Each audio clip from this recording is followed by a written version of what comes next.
Bonjour à tous, l'idée aujourd'hui c'est de prendre ce qui peut ressembler à une immense liste de ressources et d'en faire une feuille de route, quelque chose de vraiment clair pour les familles qui naviguent dans l'univers du syndrome du B15Q aux États-Unis. On va rendre tout ça bien plus simple et accessible. Et pour bien commencer, il faut regarder la mission qui est au cœur de tout ça. Cette citation de l'Alliance du CARAS 15, ce ne sont pas juste des mots, ça donne vraiment le ton.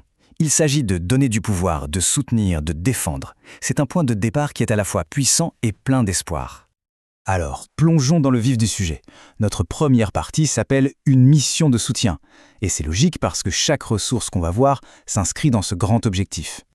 On sait bien que ce parcours peut faire peur au début. Il y a tellement d'infos, on ne sait pas toujours par où commencer.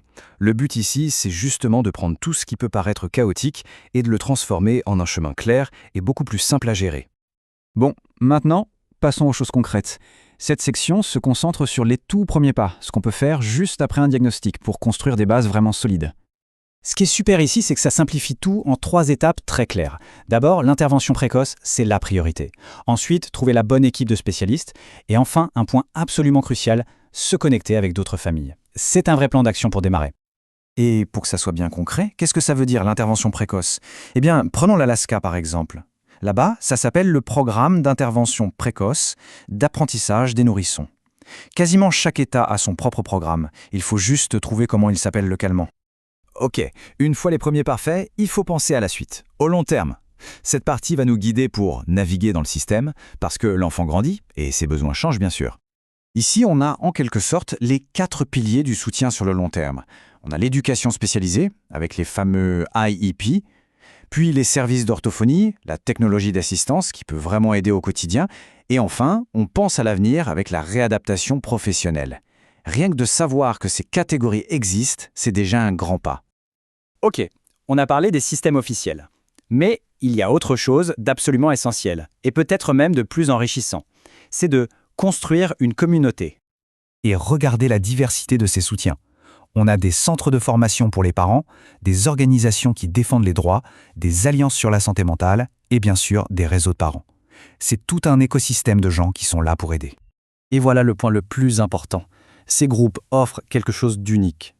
Ils connectent les familles avec leurs pairs, avec des gens qui vivent la même chose, qui comprennent le parcours de l'intérieur. Et ça n'a pas de prix.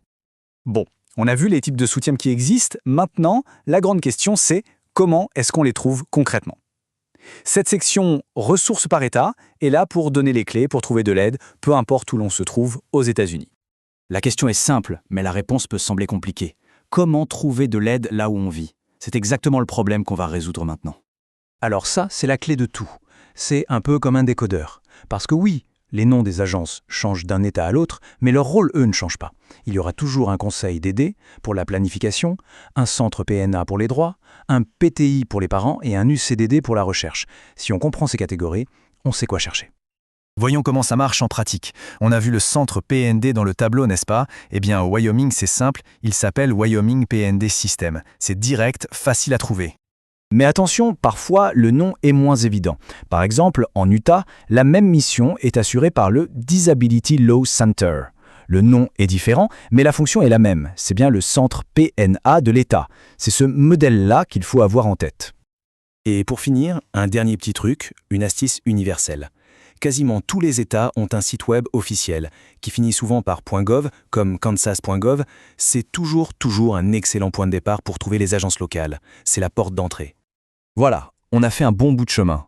La question n'est plus où sont les ressources, mais elle devient plutôt quelle est la ressource qui pourrait tout changer pour une famille. Et maintenant, la réponse est beaucoup plus facile à trouver.